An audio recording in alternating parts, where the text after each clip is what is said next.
안녕하세요. 공인중개사 라이크 부동산입니다. 오늘은 양도세, 비과세와 관련해서 이야기를 할 텐데요. 혼인으로 인한 경우, 그리고 동거봉양을 한 경우, 이러한 경우에는 각각의 어떠한 형태로 비과세를 받을 수 있는지 이야기를 해보도록 하겠습니다. 자, 1주택자 간 결혼 후 5년간 양도세, 비과세. 혼인으로 인해서 일시적으로 2주택이 된 경우에는 5년 내에 먼저 주택을 팔게 되면 비과세 혜택을 받을 수 있습니다. 그러면 1주택 비과세 되고 남은 1주택도 1주택자니까 비과세가 되겠죠. 그리고 동거봉양을 했었을 때는 10년. 만약에 주택을 가지고 있고 동거봉양을 통해서 만 60세 이상의 부모를 같이 봉양을 하게 되면 10년 동안 각각의 주택에 대해서 팔았을 때 비과세를 받을 수 있는 겁니다. 그리고 양도시 일시적 2주택 같은 경우에는 3년 내에 팔면은 비과세 혜택을 받을 수 있죠. 근데 2019년 12월 17일 이후 조정 대상 지역 내에 취득하는 경우에는 1년 내 전입 요건까지 추가가 된 부분이 있죠. 자, 그러면 1주택 비과세 받는 요건부터 한번 살펴보겠습니다. 자, 실거주자인 1주택자가 2년 이상을 보유하다가 파는 경우에 비과세가 됩니다. 하지만 2017년 파리 대책 이후 조정 대상 지역으로 지정된 상태에서 주택을 만약에 취득하게 된다고 하면은 2년 이상 거주를 하게 되는 겁니다. 하지만 이것도 또 그때 당시에 이제 예외가 있었죠.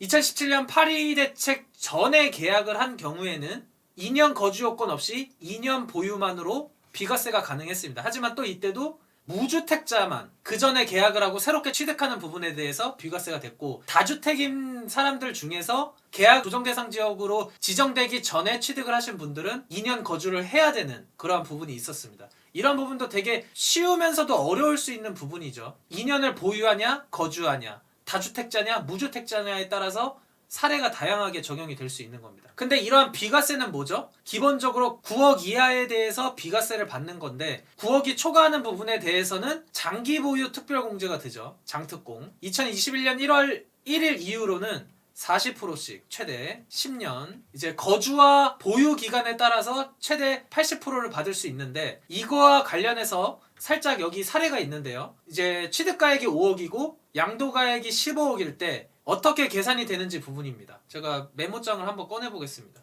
양도가액이 15억이었죠. 그리고 취득 5억이었고요. 그러면 양도 차익이 10억이 나옵니다. 근데 원래 여기서 이제 뭐 필요 경비도 있지만 우선 이거는 이제 배제를 할게요.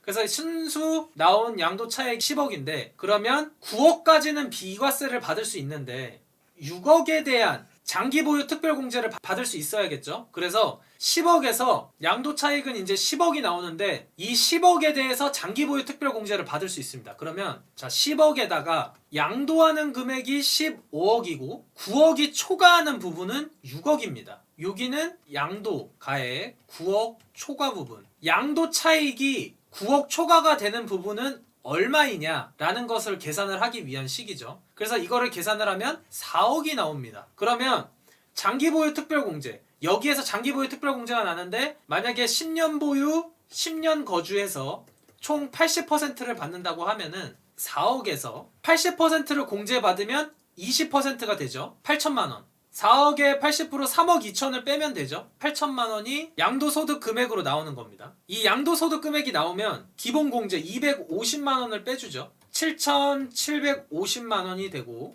7,750만 원에 대한 세율을 곱하면 양도소득세가 나오는데 양도소득세가 1,338만 원. 여기에다가 지방소득세 이제 뭐 10% 해서 기사에 나온 대로 총 1,471만 8천 원 정도. 계산이 좀 어렵지만 제가 한번 과정을 그냥 이해해 보시라고 설명드렸습니다. 자, 그러면 다음 내용으로 한번 넘어가 보겠습니다. 여기까지 해서 이제 계산이 나온 거예요. 양도세 1,472만 원. 이 기사에서는 이런 식으로 나왔지만 최대 80%까지 받을 수 있는 거를 한번 계산을 해드렸던 부분입니다. 그리고 1주택 비과세는 양도 시점 기준으로 이제 1주택이어야 되는데 아까 이제 처음 저희가 이야기했었던 부모님을 동거봉양을 해서 일시적 2주택이 된 경우 부모님 둘 중에 한 분만 60세가 넘으면 각각의 1주택씩을 비과세를 받을 수가 있습니다. 일시적 2주택은 새로운 주택 구입 후에 3년이 지나면 기존 주택에 대해서 비과세를 받을 수 있었죠. 이거 살짝만 설명을 해드릴까요? 자, 만약에 A주택이 있고 B주택이 있습니다.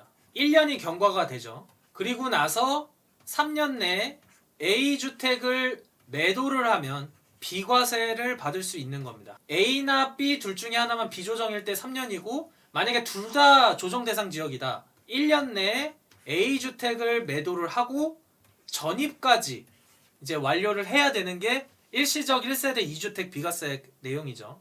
그 외에 여러 가지 사례가 있는데 그러한 부분은 이제 추후에 다시 한 번씩 알려드리거나 뭐 기사 내용이 있을 때 바로 알려드리는 식으로 하겠습니다. 왜냐면 일시적 1세대 2주택은 경우의 수가 굉장히 많거든요. 그래서 그러한 부분도 말씀을 드리도록 하겠습니다. 우선은 이 정도 보시면 될 것 같아요. 그리고 가장 지금 저희가 이야기하고 싶었던 부분. 자, 혼인으로 일시적 2주택 됐을 때는 혼인합가일로부터 5년 내에 먼저 양도. 자, 이거를 보시면 원래 남자분이 계시고 여자분이 있어요. 근데 1주택씩 있고 결혼을 해서 2주택이 되면은 각각 비과세를 받을 수 있는데 5년 내에 매도를 해야지 비과세를 받을 수 있습니다. 어차피 1주택은 만약에 거주를 하게 되면은 비과세를 받을 수 있기 때문에 그런 부분에 대해서는 하나를 팔고 그러시면 되죠. 기사에서 나온 건 이거 얘기죠. 만약에 이 남자분께서 일시적 2주택 그리고 여자분께서는 한 주택을 가지고 있는 상태에서 합가를 하게 되면 3주택이 되는데 이거랑 상관없이 일시적 2주택에 맞춰서 혼인을 위한 집을 만약에 거주를 하죠.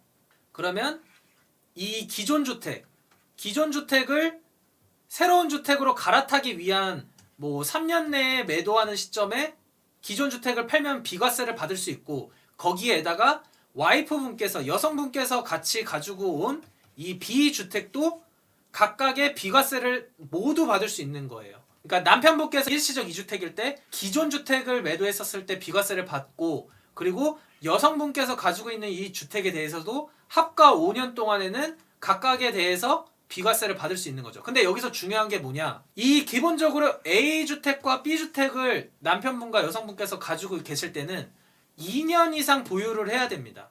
그러니까 2년 이상 각각 보유했던 주택으로 인해서 합가가 됐을 때 비과세를 해준다는 거죠. 하지만 여기서 또 중요한 거는 2017년 파리 대책 이후로 취득한 주택은 2년 거주, 2년 거주까지 채워진 주택에 대해서 합가가 됐었을 때 적용이 된다는 점.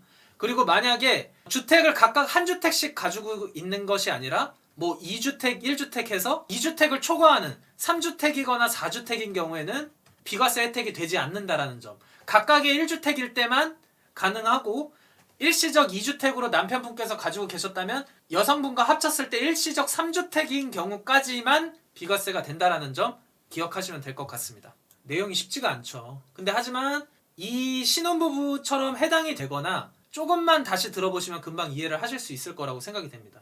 여기 있죠. 일시적 2주택인 사람끼리 결혼해 4주택이면 비과세를 받을 수 없다. 이러한 부분을 이제 명심하시면 될 것 같습니다. 동거봉양 같은 경우도 3주택인 경우에 비과세가 가능하다. 일시적 2주택인 상태에서 부모의 합가로 3주택이 됐었을 때 비과세 혜택을 받을 수 있다. 이 부분도 기억을 하시면 좋을 것 같습니다. 여기서 제가 또 한 가지만 딱 더 말씀을 드리면 혼인이라든지 동거봉양 같은 경우에는 매도 순서가 상관이 없습니다. A주택을 팔든 B주택을 팔든 상관이 없고 일시적 2주택처럼 먼저 매도를 해야 되는 경우에 비과세 혜택들이 있습니다.